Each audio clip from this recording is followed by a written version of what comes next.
అభ్యర్థిగా TDP Janasena BJP అయితే నారా లోకేష్ గారు వైసీపీ నుంచి లావణ్య గారు పోటీ చేస్తున్నారు. ఇద్దరు ఎవరు గెలుస్తారంటే లోకేష్ గారు గెలుస్తారు. లోకేష్ గారికి ఎందుకు గెలుస్తారు? లోకేష్ గారు అభివృద్ధి చేస్తున్నాడు కాబట్టి, ఇక్కడ పథకాలు ఎత్తున్నాడు, అభివృద్ధి చేస్తున్నాడు కాబట్టి. అంటే నేను జగన్మోహన్ రెడ్డి గారి సంక్షేమ పథకాలు నేను వస్తున్నాను సంక్షేమ అందరికి రావట్లేదుగా, వచ్చిన వస్తున్నాయి, రాను రావట్లేదు.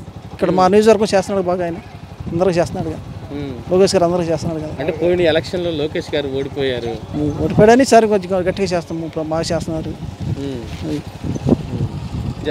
నియోజకవర్గం అభివృద్ధి జరగాలంటే ఎవరు వస్తే బాగుంటుంది? లోకేష్ వస్తేనే బాగుంటుంది, అభివృద్ధి జరిగిద్ది. అంటే సంక్షేమ పథకాలు ఇస్తున్నాను, 30 సంవత్సరాలు నేనే అధికారంలో ఉంటాను అని జగన్మోహన్ రెడ్డి గారు పదే పదే చెప్తున్నారు. చెప్పినా చేయట్లేదు. ఎవరు చేస్తున్నారు సంక్షేమ పథకాలు? ఎవరు చేస్తున్నారు? చేయట్లేదుగా, చెప్పడమేగా. ఇప్పుడు ఏదో అమ్మఒడని సంవత్సరం లేదు, 18 ఏళ్ళు ఆడవాళ్ళకి వేయలేదు. ఏదో చెప్పాడు చేస్తానని చెప్పాడు, పట్టణం ఇక్కడే చేయలేదుగా. ఇప్పుడు జాబ్ క్యాలెండర్ విడుదల చేస్తాను సంవత్సరం అన్నారు. జాబ్ క్యాలెండర్ విడుదల అయిందా? అవ్వలేదుగా, అవ్వలేదు. మా పిల్లలు ఇద్దరు నిరుద్యోగులు, ఇద్దరు చదివి ఉన్నారు, బీటెక్ చదివి ఉన్నారు, ఇద్దరు పిల్లలు ఆఫర్ ఉన్నారు, ఉద్యోగాలు లేక. అంటే సార్ జగన్మోహన్ రెడ్డి గారు ఎట్లాగైనా లోకేష్ను ఓడించాలని అస్త్రాలన్నీ ఉపయోగిస్తున్నారు. దీని మీద మీరేమంటారు? తెలిసా జనం తీర్పు ఇస్తారుగా. ఆయన నచ్చిన మాత్రాన సరిపోద్ది అంటే జనంలో ఉన్నాడు, జనం లోకేష్ గారు జనంలో ఉన్నాడు, చేస్తాడు మాకు నమ్మకం. సార్ మద్యపానం నిషేధం చేస్తే నేను ఎలక్షన్కి వెళ్తాను అని అన్నారు. చేయలేదుగా. మద్యపాన నిషేధం అయిందంటే అవ్వలేదుగా. కోట 200 పెట్టి అమ్ముతున్నాడుగా. కింద చేసినాడు అయింది, అవ్వలేదుగా. నిత్యావసర ధరల కరెంట్ ఛార్జీలు ఎలా? అన్ని కరెంట్ ఛార్జీలు మాకు పెంచేశారు పనులుగా. ఒక్కొక్కరికి 1000 రూపాయలు 2000 వస్తుంది కరెంట్ ఛార్జీలు. మా ఎస్సీలకే వస్తుంది. అన్నాడు కదా సార్, పెంచనని చెప్పాడు, పెంచుతున్నాడు, పెంచేశాడుగా. మాకు లోకేష్ గారికి వెళ్తేనే బాగుంటుంది. లోకేష్ గారు ఎందుకు వెళ్ళాలనుకుంటున్నారు? మంచి పనులు చేస్తున్నారు కాబట్టి. అంటే నేను సంక్షేమ పథకాలు ఇస్తాను జగన్మోహన్ రెడ్డి గారు పదే పదే చెప్తున్నారు కదా. మాకేం పథకాలు ఇచ్చామని చెప్పి ఎంతవరకు ఏమీ రాలా. ఆ పార్టీ వాళ్ళకి అవుతుంది, మాకేం రాలా. అది సార్ ఇప్పుడు నేను జగన్మోహన్ రెడ్డి గారు లోకేష్ గారిని ఓడించడానికి చాలా అస్త్రాలు ఉపయోగిస్తున్నాను. ఇవన్నీ చేసుకున్నా కానీ గెలిచేది ఈయనే. ఇది వచ్చేది కూడా టీడీపీ ప్రభుత్వమే, అంతే. అంటే నేను సింగిల్గా వస్తున్నాను, వీళ్ళందరూ గుంపులుగా వస్తున్నాను జగన్మోహన్ రెడ్డి చెప్తున్నారు. ఎందుకంటే మంచి పని ఎవరు చేసినా గెలుస్తారు, మంచి పని చేయనప్పుడు ఎవరు గెలవరుగా. అది జాబ్ క్యాలెండర్ ఇచ్చారు, ఏమి ఇచ్చారు, ఏమి ఇవ్వలేదు కదా, అంతే. కరెంట్ ఛార్జీలు ఎలా ఉన్నాయి సార్? పెంచారుగా, ఈ చెత్త పని పెంచారు, అన్ని పెంచారు. గతంలో కరెంట్ రేట్లు ఎలా ఉన్నాయి, ఇప్పుడు ఎలా? గతంలోనే బాగుంది, ఇప్పుడు ఏం బాగుంటే బాగలేదుగా. సార్ రాజధాని ఇక్కడే ఉంటుందని ఎలక్షన్ అప్పుడు చెప్పాడు. ఈ రోజు 3 రాజధానులు అన్నారు, దాని మీద ఏమంటారు? రాజధాని ఇదే రాజధాని మాకు కావాలి అందరికీ, అమరావతి రాజధాని. లోకేష్ గారికి వెళ్తారు. లోకేష్ గారికి ఎందుకు గెలుస్తారు? వాళ్ళు వైసీపీ తరఫున ఈ 2 సార్లు గెలిచినా ఇంత మటుకి చేసిన పనులు ఏమి లేవు, అభివృద్ధి పనులు అయితే ఏమి లేవు. లోకేష్ గారు గెలవకపోయినా కానీ పనులు చేస్తూనే ఉన్నారు, జనాల్లో తిరుగుతూనే ఉన్నారు. అన్ని సంక్షేమ పథకాలు ఈ ఊర్లో కానీ ఈ నియోజకవర్గంలో కానీ అన్నీ అందుతున్నాయి. శుభ్రంగా గెలవకపోయినా కానీ పనులు జరుగుతున్నాయి. గెలిచిన వాళ్ళు కూడా ఈ మధ్యలో ఈ దరిదాపులో చూసిన దాఖలాలు అయితే ఏమి లేదు. అంటే లోకేష్ గారు గెలిస్తే మీ నియోజకవర్గాన్ని అభివృద్ధి జరిగింది అంటారా? బాగానే జరిగింది. గెలవకోకుండానే అభివృద్ధి చేస్తున్నారు, గెలిస్తే ఇంకెన్ని చేస్తారో ఆశ ఉంటుంది ఎవరికైనా. అది అంటే ఇప్పుడు లోకేష్ గారిని ఓడించడానికి వైసీపీ కొన్ని అస్త్రాలు ఉపయోగిస్తుంది, దాని మీద మీరు? ఎన్ని అస్త్రాలు ఉపయోగించినా అంతకుముందు చూశారు, తర్వాత 2019లో చూశారు, 2014లోనేమో మా గవర్నమెంట్ అధికారంలో లేదు, నేనేం చేయలేనని చెప్పాడు. 2019లోకి వచ్చేవాడికి అయ్యా బాబు నేను ఏదో ఒకటి గెలిచినాక నేను బతిలాడి సీఎం గారిని బతిలాడి చేస్తాను, రాజధాని ఎక్కడ ఉండేదట్టు చేస్తానని ఏదేదో చెప్పాడు కాకమ్మ కథలు. ఆ తర్వాత ఇటు వచ్చి నిక్కి చూసిన దాఖలాలు అయితే ఏమీ లేవు. రాజధాని ఆపేశాడు, ఈ నియోజకవర్గంలో పనులు ఆపేశాడు.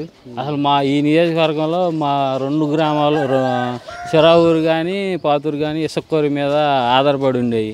రోజు 400 మంది బతికేవాళ్ళు ఇసుక్కోరి మీద. ఆ కోరి ఆపేసి ఇది చేస్తే అసలు ఈ దరేపుకి వచ్చి మాట్లాడింది కూడా లేదు, ఏం చేస్తున్నారు అని అడిగింది కూడా లేదు. అంతకుముందు పనులు చేసుకునేవాళ్ళు, గెలిచిన తర్వాత ఈ దరేపుకి వచ్చింది కూడా లేదు. గెలవకముందేమో మా వాళ్ళు అది ఇదని చర్చిల చుట్టూ అటు ఇటు తిరుగుతూ ఉండేవాళ్ళు.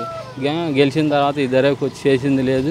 సంక్షేమ పథకాలు నన్ను గెలిపిస్తాయని జగన్మోహన్ రెడ్డి గారు చెప్తున్నారు. సంక్షేమ పథకాలు ఏమున్నాయండి? అమ్మఒడి ఇస్తే అయిపోయిందా? అమ్మఒడి కాకుండానే అంతకుముందు గవర్నమెంట్లో ఎస్సీ కార్పొరేషన్ నిధుల కింద సంవత్సరానికి 20 మందికి వచ్చాయి. అంటే ఒక్కొక్క వ్యక్తికి 1,00,000 రూపాయలు వచ్చాయి, అంటే 20 లక్షలు వచ్చాయి. ఒక మనిషికి 10,000 వచ్చేదాను 1,00,000 రూపాయలు వచ్చేదానికి ఎంత ఇది ఉండిద్ది? అలాగా 5 సంవత్సరాల మీద 5 రోజులు 100 మంది వచ్చేవాళ్ళుగా. అంటే జగన్మోహన్ రెడ్డి సింగిల్గా వస్తున్నారు, వీళ్ళందరూ కలిసి వస్తున్నారు ఏదో అవన్నీ అభూత ఇదే కానీ సింగిల్గా వచ్చే కాడికి మరి ఎంతమందిని అభ్యర్థులు మార్చుకోవడం ఎందుకు? సింగిల్గా గంశీరాంజన్ నిలబెట్టి రావచ్చుగా, మరి ఆయన నిలబెట్టినోడేగా, మరి ఆయన పెట్టి ఇది చేయొచ్చుగా. మళ్ళీ ఆర్కేని ఎందుకు పిలుచుకున్నాడు? గుండెలో ధైర్యం సాలకేగా, భయం వేసేగా. అది సంక్షేమ పథకాలు అసలు ఉద్యోగస్తులను నాశనం చేశాడు. ఉద్యోగస్తులకు డిఎల్ రావట్లే, పిఆర్ సీట్లే అది. కానీ ఈ దరిద్రం మొఖం పోతేనే బాబు రావాలి, జాబు రావాలి. అంటే నేను సంక్షేమ పథకాలు ఇస్తున్నానంటారు. ఎవడికండి, ఎవడికి ఇస్తున్నావు? అమ్మ ఒడి వేస్తున్నావు, అయ్యో బుడ్డి దెంగుతున్నావు, మందు పెంచుతున్నావు. మందు ఏమన్నాడు? మద్యం నిషేధం చేసిన తర్వాతే ఓటు అడుగుతా అన్నాడు. నిలబెట్టుకున్నాడా? మరి ఏందండి ఇది దుర్మార్గం. కానీ ఈ దుర్మార్గ పాలన పోవాలి. 20 సంవత్సరాల మధ్య మీద అప్పు తీసుకురావడం ఏమంట? అది దరిద్రం అండి. నువ్వు ఉంటావు ఏంది అంటే ఇంకొక 5 సంవత్సరాలు నువ్వు ఉంటావా? ఉండవుగా. అది కరెక్ట్ కాదు. బాబు గారు రావాలి. ఈ రాష్ట్రం బాగుపడాలంటే బాబు గారు రావాలి. ఇప్పుడు రాజధాని ఇక్కడే ఉంటుందని ఎలక్షన్ అప్పుడు చెప్పాడు. ఈరోజు 3 రాజధానులు అంటారు, ఏమంటావు? ఏం లేదు, రాజధాని ఇక్కడే ఉంటుంది. ఇప్పుడు మొన్న ఎవరు రాజనరసింహ కూడా అన్నాడు, కేంద్ర ఆయన మంత్రి, బీజేపీ ఆయన, రాజధాని ఇదే అని. ఇదే ఉంటుంది, 3 రాజధానులు లేదు. ఈయన పోతే బాబు గారు రావాలి. బాబు గారు వచ్చిన తర్వాతనే ఈ రాష్ట్రం బాగుపడుద్ది. ఎవడికి ఇచ్చాడు? వాలంటీర్ 5,000 ఆ కుటుంబాలు ఎట్టుంటాయి? 5,000 ఉద్యోగాలు, 5,000 రూపాయలకు ఆ కుటుంబాలు బతుకుతున్నాయా? ఇప్పుడు వాలంటీర్లు నా కార్యకర్తలు అంటాడుగా, అది పార్టీకి వాడుకోవడానికి తప్ప అది తప్పు. అయితే బాబు గారు అన్నారు, వాలంటీర్లు కూడా నేను వచ్చినాక మిమ్మల్ని ఏం చేయను అని అన్నాడు. బాబు గారు కరెక్ట్గా చెప్పాడు. అంటే 30 సంవత్సరాలు నేను అధికారంలో ఉంటాను, నా బుచ్చు కూడా పీకలేరు అంటున్నాడు. ఇప్పుడు వీకుతారు జనం, ఇప్పుడు వీకుతారు. కమ్మగా వీకి పంపించేస్తారు. పార్టీ వాళ్ళంతా టీడీపీలో చేరుతున్నారు. లేదు ఖాయం. జగన్ వల్ల రాష్ట్రం అభివృద్ధి జరిగిందా? ఏం జరిగిందండి? ఈసారి ఎవరు వస్తే బాగుంటుంది? ముందుగా నమస్కారం అండి మీడియాకి. మంగళగిరి నియోజకవర్గంలో ఎవరు వస్తే బాగుంటుంది అనేది 100% అందరికీ తెలిసింది. నారా లోకేష్ గారు వస్తే బాగుంటుంది. అందరూ ఆయనకే పట్టం కట్టారు. తప్పకుండా ఈసారి 2024 నారా లోకేష్ గారు ఖచ్చితంగా వస్తారు. 50,000 మెజారిటీతో వస్తారు ఖచ్చితంగా. నారా లోకేష్ గారికి ఓటు వేయాలనుకుంటున్నారు. నారా లోకేష్ గారికి ఓటు ఎందుకు వేయాలంటే, ఒకసారి మనం ఆలోచిస్తే గత ప్రభుత్వంలో ఐటీ మినిస్టర్గా చేశారు నారా లోకేష్ గారు. అప్పుడు ఆయన తెచ్చిన పరిశ్రమలు కానీ, ఆయన చేసిన అభివృద్ధి కానీ అది కంపేర్ చేస్తే చాలు మీరు. దానికని లోకేష్ గారికి మళ్ళీ ఓటు వేసి గెలిపిస్తే మంచిదని అనుకుంటున్నాను. అంటే జగన్మోహన్ రెడ్డి గారు నేను పదే అభివృద్ధి చేశాను, సంక్షేమ పథకాలు ఇచ్చాను, ఏం యూజ్ ఏం లేదు సార్. సంక్షేమ పథకాల వల్ల యూజ్ ఏమీ లేదు, డెవలప్మెంట్ ఏమీ లేదు. రాష్ట్రంలో అనేక కంపెనీలు పోయినాయి మన రాష్ట్రం నుంచి.